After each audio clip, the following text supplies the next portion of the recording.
Mesdames et messieurs, bonsoir. Merci d'avoir choisi RTI 1. Voici les titres de ce 20h. Les épreuves écrites de l'examen du CEPE ont démarré ce mardi sur l'ensemble du territoire national ivoirien. Plus de 500 000 candidats affrontent ces épreuves du certificat d'études primaires et élémentaires. Les résultats seront connus le samedi 16 juin prochain. Ce 5 juin, c'est la journée mondiale de l'environnement. Notre dossier EcoPlus se penche donc sur l'économie verte, un secteur pourvoyeur de richesses. En Côte d'Ivoire, les actions pour une économie verte se multiplient, mais ces actions sont-elles connues du public? Quelle est la réalité? Élément de réponse tout à l'heure. Quelle stratégie pour une meilleure prise en charge des maladies rénales chez l'enfant? La question préoccupe des médecins, des pédiatres et des néphropédiatres africains. Ils sont formés en ce moment en Côte d'Ivoire par des experts internationaux à l'initiative de pédiatres américains et ivoiriens. Enfin, au Congo, le G7, l'une des plateformes de l'opposition, demande au président Joseph Kabila de mettre fin aux rumeurs sur un troisième mandat à 6 mois des élections. Ses anciens proches du chef de l'État veulent qu'il clarifie sa position sur sa participation ou non aux futures échéances électorales. Soyez les bienvenus sur RTI 1. Plus de 500 000 candidats ont composé ce mardi pour les épreuves écrites du CEPE. L'exploitation du test, l'éveil au milieu, la dictée et les mathématiques sont les sujets au menu de cet examen du certificat d'études primaires et élémentaires. Les résultats seront proclamés le samedi 16 juin prochain. Nos reporters Sephora Zegui et Walter Amadou Ouattara ont promené leurs caméras dans quelques centres d'examen.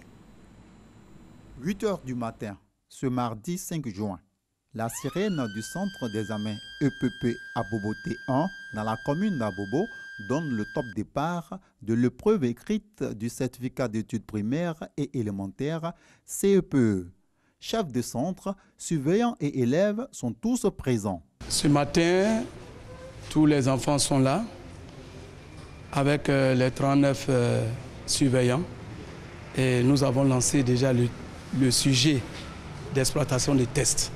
Je pense que tout se déroule bien. Ils vont composer en exploitation des tests, en éveil au milieu et en orthographe ce matin.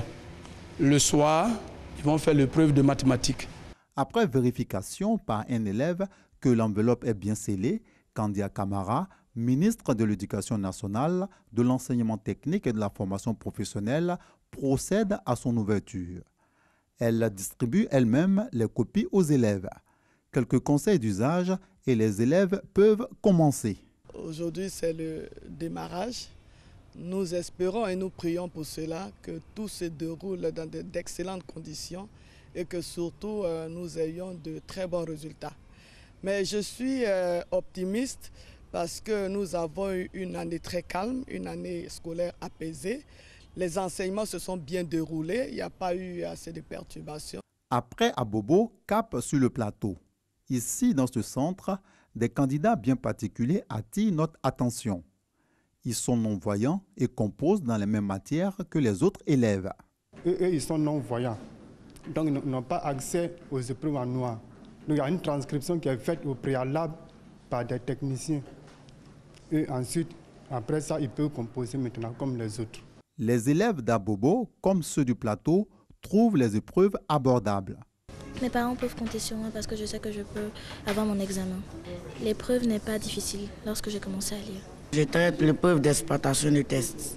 Je trouve l'épreuve facile. Je trouve que les examens ne sont pas difficiles. J'ai confiance en moi, je pourrai avoir mon examen. 534 744 candidats affrontent l'examen du CPE. Ils sont répartis dans plus de 2000 centres sur toute l'étendue du territoire ivoirien. Selon la tutelle, les résultats seront connus le 16 juin à 14 h dans les différents centres de composition. 57 candidats sourds et malentendants ont aussi composé ce mardi pour les épreuves écrites du CEPE. À Abidjan, comme à l'intérieur du pays, les candidats gardent cet optimisme face aux épreuves. Ils espèrent tous décrocher le précieux sésame, le certificat d'études primaires et élémentaires pour couronner ainsi leurs efforts. Patricia Oumouetia. Des mouvements, des mains mobiles, c'est le langage des signes. Ces sourds et malentendants s'expriment ainsi pour lire et comprendre le sujet de l'examen. Éveil au milieu, deuxième épreuve écrite pour la session 2018 du CEPE, le certificat d'études primaires et élémentaires. Zénab et Mohamed, 12 et 16 ans, sourds et malentendants depuis leur naissance, abordent les épreuves avec assurance. Écrit. Voilà, si c'est faux ou vrai.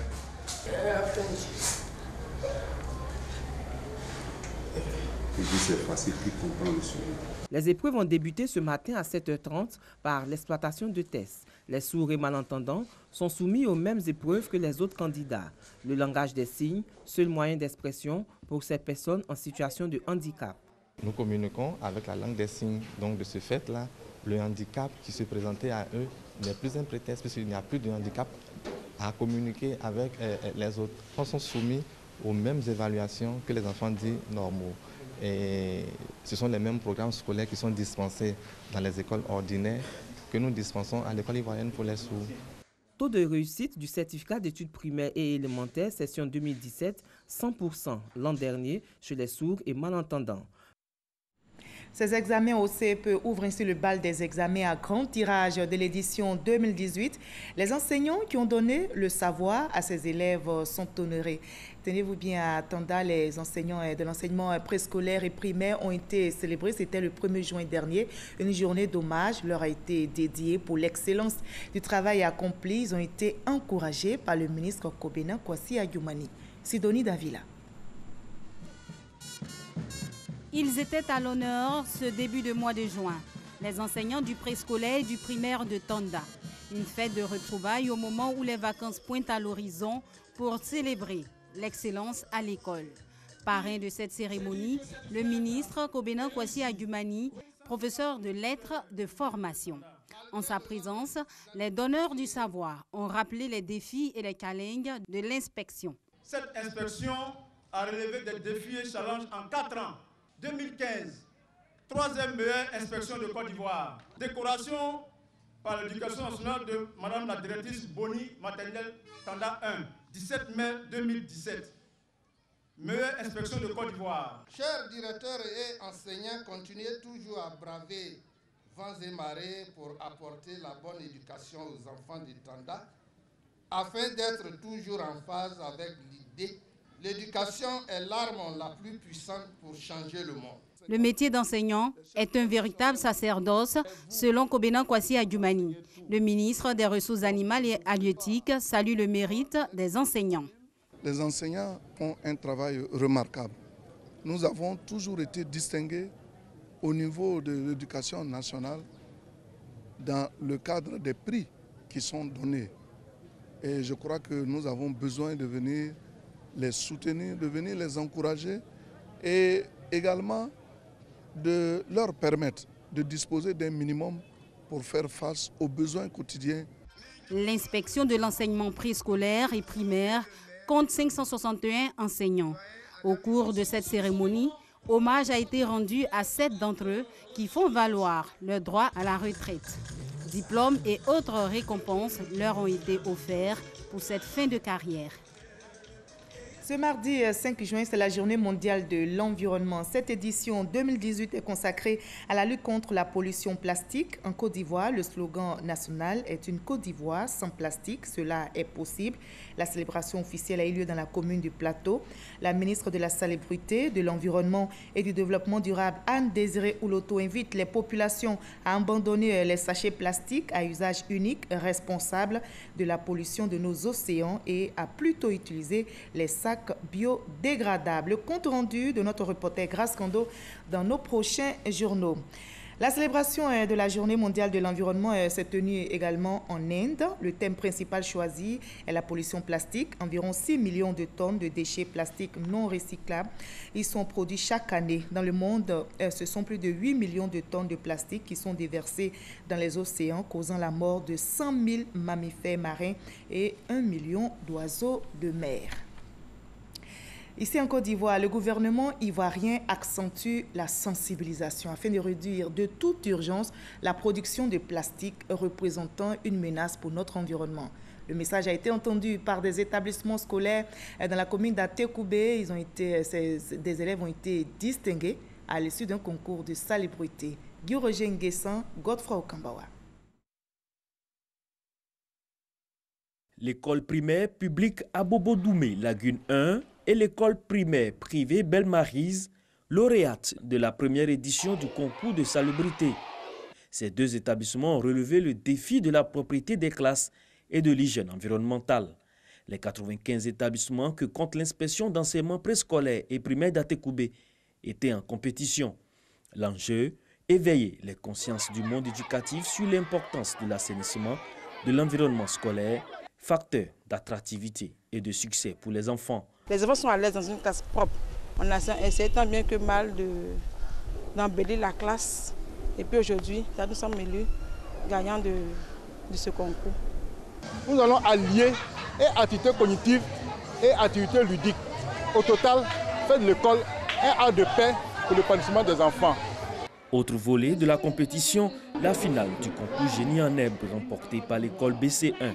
Nombre de points obtenus, 303 sur 310 possibles face aux écoles Agban 3, Abobo-Doumé, Lagune 1 et Mobio, Aké Célestin 1. Pour encourager les établissements de l'inspection et l'ensemble des acteurs du système éducatif d'Atekoubé à poursuivre leur engagement pour la cause de la salubrité, l'Agence nationale de gestion des déchets et la mairie d'Atekoubé ont fait un don de matériel et équipement de salubrité. On a remarqué que nous passons plus de temps à l'école qu'à la maison. Donc, il est mieux de rendre son cadre de vie propre pour éviter les maladies. Et les enfants aussi, leur inculquer la valeur de la propriété. L'une des valeurs essentielles aujourd'hui pour l'Ivoirien nouveau que nous voulons construire, c'est le civisme. Et ce civisme doit conduire à la salubrité autour de l'école, dans l'école et pour nos enfants. Première édition du concours de salubrité réunissant les écoles de l'inspection primaire d'Atekoubé, un réel engouement. Pour le comité de pilotage et les organisateurs, Paris gagné. L'année prochaine, la seconde édition. Un appel est lancé à chacun de nous. Il s'agit de redorer le couvert forestier par des actions de responsabilité sociétale. L'appel est lancé par une ONG en Côte d'Ivoire qui œuvre pour la préservation de notre environnement. Cette ONG a initié dans la forêt classée d'Anguédédou une opération de planting d'arbres sur 2 hectares en partenariat avec une banque qui veut jouer sa partition en faveur d'une économie verte. Le reportage de Franck Quadio dans nos prochaines éditions. Et justement, ce 5 juin, consacré à la Journée mondiale de l'environnement, notre dossier EcoPlus se penche ce soir sur l'économie verte, un secteur pourvoyeur d'activités et de richesses. En Côte d'Ivoire, les actions pour une économie verte se multiplient, mais ces actions sont-elles connues du public? Quelle est la réalité en Côte d'Ivoire? Que rapportent les activités de l'économie verte? Élément de réponse dans ce dossier EcoPlus signé Nadia Ega, chef Koné.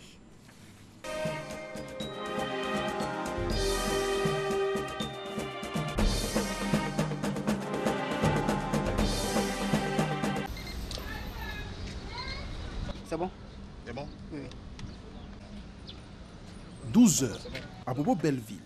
Jean-Jacques Kobina et son équipe en maintenance de panneaux photovoltaïques. Un exercice qu'il effectue chaque trimestre sur ce site. Aujourd'hui, on est venu spécialement pour pratiquer la maintenance du système. La maintenance passe par quoi? Ça passe par le nettoyage des panneaux. On nettoie également les batteries et on s'assure aussi que le système est toujours opérationnel. Jean-Jacques fournit de l'énergie à cette pharmacie depuis 2 ans. Comme source d'alimentation, le soleil. Une ressource naturelle et non polluante pour l'environnement. En pratiquant cette activité écologique, il inscrit son entreprise dans le cadre de l'économie verte. Un modèle économique qui vise 3 finalités. La création d'emplois, la création de richesses et la préservation de l'environnement. Un autre pan privilégié de l'économie verte en Côte d'Ivoire, c'est le recyclage. Sylvain Kouakou est titulaire des masters en développement durable. Depuis 2016, il se consacre à la transformation de déchets organiques en engrais. On récupère les déchets qui nous intéressent, on les met dans un processus qui part d'abord d'une fermentation pour permettre à ces déchets-là de se décomposer, ensuite une maturation et après qui passe à l'étape de conditionnement pour avoir le produit final. Comme l'entreprise de Silver, plusieurs autres activités de recyclage se développent dans le pays. Elles sont pour la plupart dans l'informel. Emmanuel Yeo est chef d'une entreprise d'efficacité énergétique. Entendez, Gestion de l'énergie dans le but de réduire le gaspillage d'électricité. Aujourd'hui, il installe son système sur cet immeuble. Avec ce coffret électrique intelligent, le système va simplement constater qu'il y a vacances, ils n'ont pas travaillé, qu'ils ne sont pas là. Et il va donc arrêter tout ce qui doit être arrêté, sauf ce qui doit fonctionner. Et là, on devient vraiment efficace. Nous avons fait des installations dans des immeubles. Et là, on a une économie annuelle d'environ 400 millions. Cet ingénieur a démarré son activité en 2011. Il réalise aujourd'hui un chiffre d'affaires de 500 millions de francs CFA et emploie 40 personnes, dont 95% de jeunes. Fin de visite des sites. Une synthèse de ce nouveau concept avec un expert s'impose. Oui, normalement, tous les secteurs de l'économie sont potentiellement propices à l'économie verte. Il y a deux types d'activités en matière d'économie verte. Il y a ce qu'on appelle les éco-activités, qui sont des activités qui ont une finalité de protéger, de valoriser ou de restaurer l'environnement. Donc, par exemple, le secteur des déchets, donc le secteur de la valorisation des déchets est une éco-activité. Le secteur de l'assainissement des eaux usées est une éco-activité. Le secteur de la foresterie est une éco-activité. Ensuite, on a ce qu'on appelle les activités verdissantes. On parle d'écologisation des activités économiques classiques. Par exemple, on ne parlera plus d'agriculture tout court, on parlera d'agriculture durable, on ne parlera plus de transport tout court, on parlera du transport durable. L'économie verte est le vecteur pour arriver au développement durable. Pour ces entrepreneurs, le secteur regorge d'opportunités. Avant, nous sommes partis avec des quantités de 300 kg, de 500 kg au maximum que nous recevions par semaine. En ce moment, nous sommes installés à Yopougon sur une parcelle de 100 mètres carrés. Mais là, en ce moment, nous sommes sur une parcelle de plus de 2000 mètres carrés. Si pour ces acteurs, l'économie verte est une niche de richesse, ils ne sont pourtant pas les seuls bénéficiaires. Leurs clients aussi y trouvent leur compte. Il y a un net avantage sur la facture de courant. Là, je l'ai senti. Mais donc, on va dire que je suis quelqu'un d'assez sensibilisé à cela maintenant. Quand on regarde par rapport à l'ensemble de la facturation par le passé et aujourd'hui, on a quand même eu des gains, je dirais, assez significatifs. Autour de 30% d'économies réalisées sur l'ensemble des facturations. À ce jour, il n'existe pas de données quantitatives de cette économie. Toutefois, selon les statistiques du Centre ivoirien de recherche économique et sociale, CIRES, les investissements verts pourraient contribuer à l'augmentation du produit intérieur brut de 33% en 2030 et 66% en 2040, avec une réduction considérable du taux de chômage. Mais tout n'est pas rose dans ce secteur vert. Il y a le problème des financements que nous recherchons toujours. Il y a le caractère réfractaire aussi des planteurs sur le terrain. Et puis aussi, il y a les nombreuses contraintes liées à l'activité, des réglementations par-ci, par-là. Face à ces difficultés, des actions sont menées par l'État pour faire de ce concept une réalité. Le gouvernement a introduit justement la dimension économique verte dans la plupart des politiques, plans et programmes. Lorsqu'on prend le PND 2016-2020, il y a tout un produit entièrement consacré à l'économie verte. Lorsque vous prenez l'ensemble des codes qui existent, le code de l'électricité, il y a eu la loi de développement durable, dont le cadre institutionnel s'est renforcé pour pouvoir créer un cadre propice à la pratique de l'économie verte en Côte d'Ivoire. Un répertoire de métiers et filières verts est en cours d'élaboration et sera inséré dans les programmes universitaires. La Côte d'Ivoire bénéficie également du Fonds pour l'environnement mondial octroyé par la Banque mondiale. Plus de 3 milliards de francs CFA ont été alloués au pays sur la période de 2014 à 2018 pour accompagner les projets de ce secteur d'avenir. Voilà, c'était votre dossier EcoPlus sur l'économie verte, un secteur pourvoyeur d'activités et de richesses. Dossier réalisé par Nadia Ega et Cheikh Koné du service économie de la rédaction. Plus loin en France, la ministre du Plan et du Développement, Kabaniale, représentant le ministre Amadou Gon-Coulibaly, a pris part à la réunion du Conseil ministériel de l'Organisation de coopération et de développement économique, OCDE. Cette réunion donc avait pour objectif de définir l'orientation stratégique du programme de l'OCDE ainsi que ses relations avec les pays non membres. Le reportage de Jean-Luc Bambo. La réunion du Conseil des ministres de l'OCDE, Organisation de coopération et de développement économique, est le plus important événement de l'année pour cette institution qui promeut la croissance économique durable au sein de ses pays membres. Et la participation de la Côte d'Ivoire à cette rencontre a été l'occasion pour la ministre du Plan et du Développement, Kaba Nialé, de saluer le soutien du Centre de développement de l'OCDE, centre qui apporte un accompagnement à la Côte d'Ivoire dans sa quête de croissance inclusive et durable. À l'aube de la préparation du PND 2021-2025, il était important que nous voyions ensemble comment on peut conjuguer nos efforts pour conduire donc la réflexion stratégique pour le nouveau plan de développement. Nous avons profité pour venir voir ce partenaire important, le Centre de développement de l'OCDE, qui accompagne efficacement la Côte d'Ivoire dans la réflexion pour son développement, pour son émergence. En marge de la réunion ministérielle, Kaba Nialé s'est entretenu avec Mario Pezzini, directeur du Centre de développement de l'OCDE, pour faire le point de la coopération entre la Côte d'Ivoire et cette institution, ainsi que les mesures à prendre pour promouvoir les intérêts bilatéraux, régionaux et multilatéraux du pays. La Côte d'Ivoire est en train de jouer un rôle de leader pour ce qui concerne surtout le travail qu'on fait sur l'Afrique. Et on voulait, avec Madame la ministre, revoir donc le travail fait jusqu'à aujourd'hui et réfléchir sur les pistes pour le travail à venir. Mario Pezzini a réitéré sa volonté de continuer à travailler avec la Côte d'Ivoire au regard des bons résultats obtenus. Rappelons qu'à l'occasion de cette réunion, le président français Emmanuel Macron a fait un vibrant plaidoyer en faveur d'un multilatéralisme fort en demandant aux États-Unis, à la Chine, au Japon et à l'Union européenne de repenser l'Organisation mondiale du commerce. Et on arrive à cette question. Quelle stratégie pour une meilleure prise en charge des maladies rénales chez l'enfant? La question préoccupe des médecins, des pédiatres et des néphropédiatres africains. Ils sont formés en ce moment ici en Côte d'Ivoire par des experts internationaux. C'est une initiative des pédiatres américains et ivoiriens. Explication avec Ami Sissoko. Deux petits garçons en sciences d'hémodialyse. Ils ont 3 séances par semaine qui durent chacune 4 heures pour traiter leur insuffisance rénale. L'unité de néphrologie pédiatrique prend en charge 60 enfants par an. Cette unité logée au service de pédiatrie du CHU de Yopougon est unique en Afrique de l'Ouest et du Centre.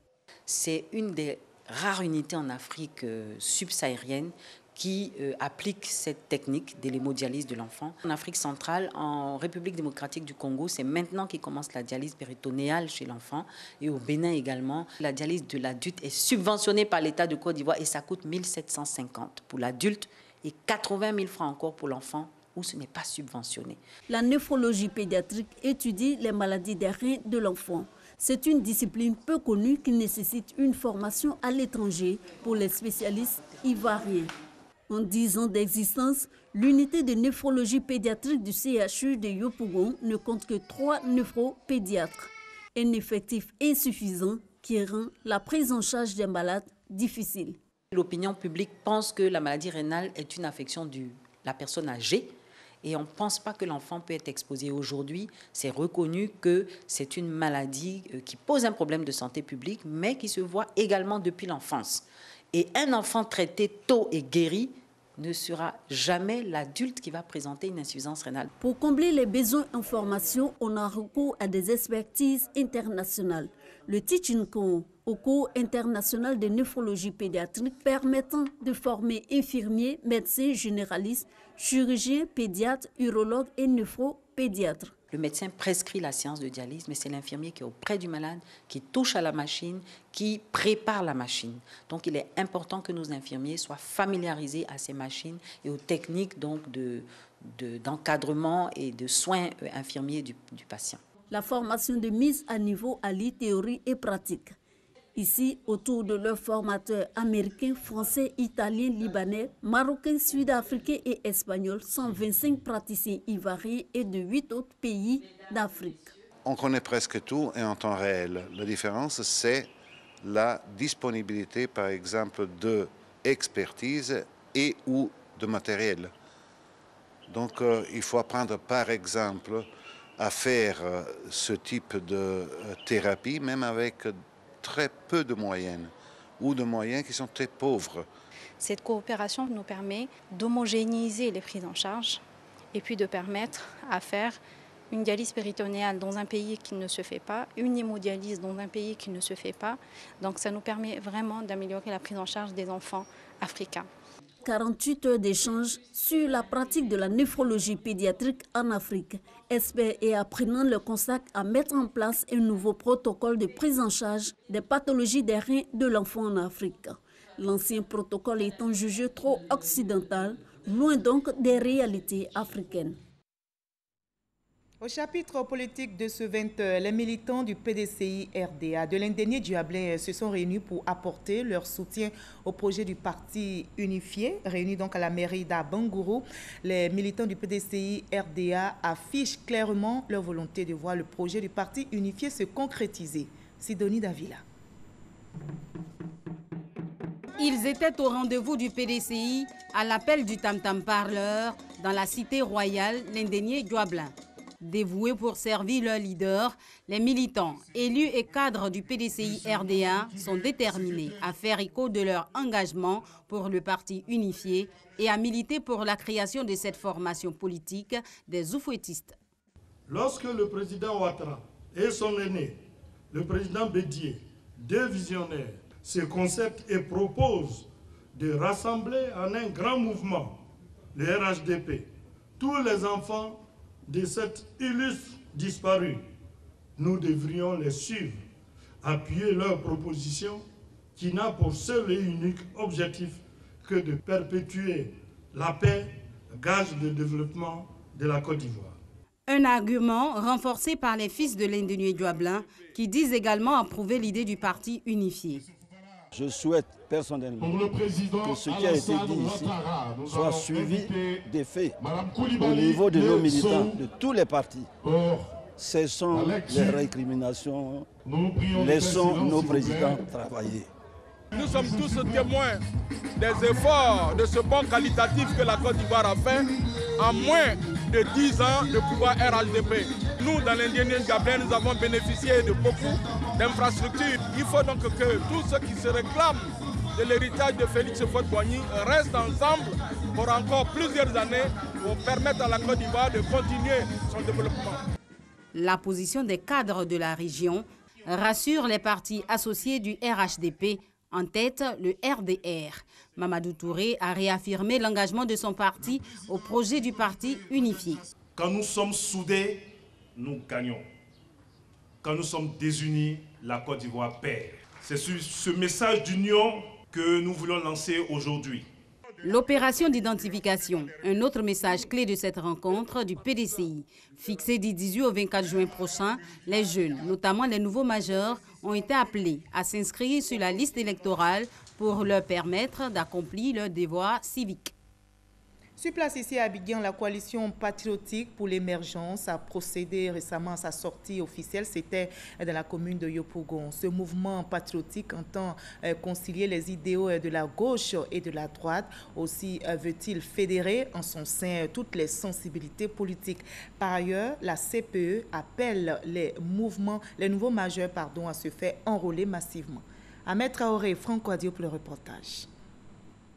Dénoncer sans calomnier, critiquer sans injurier et proposer sans trahir, c'est à cet exercice que veut s'atteler la CPE, Coalition patriotique pour l'émergence. Pour atteindre son objectif, ce mouvement politique entend concilier les idéaux de la gauche et de la droite. Selon son président, la CPE réunit en son sein plusieurs sensibilités politiques. Nous avons décidé de nous coaliser pour essayer de faire la politique autrement.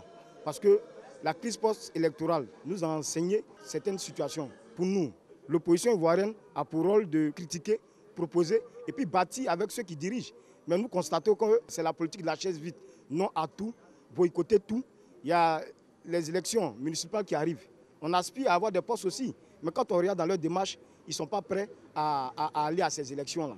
Bon, nous avons notre vie à faire, nous avons un avenir. Et nous ne pouvons plus rester dans cette posture-là. Les membres de la coalition patriotique pour l'émergence entendent parcourir toutes les contrées du pays pour véhiculer leur message. Ils appellent les jeunes et plus particulièrement les nouveaux majeurs à se faire enrôler afin de prendre part massivement aux échéances électorales à venir. Pour le reste de l'actualité à l'étranger, je vous propose un bref tour au Burkina Faso et en RD Congo où le G7, l'une des plateformes de l'opposition, demande au président Joseph Kabila de mettre fin aux rumeurs sur un troisième mandat à 6 mois des élections.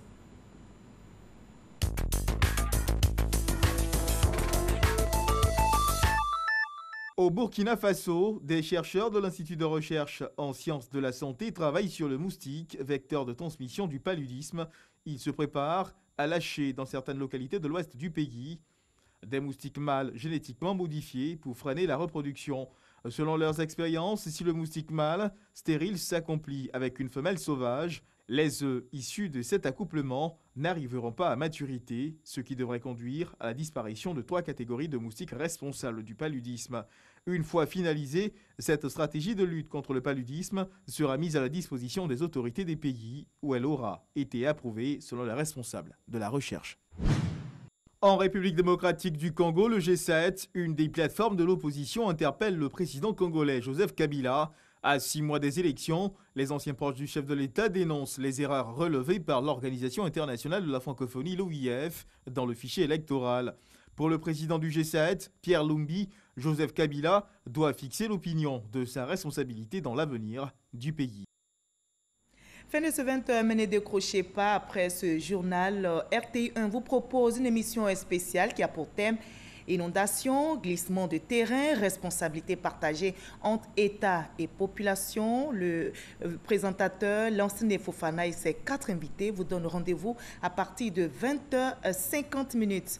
Très belle soirée sur RTI1 et à demain 20h.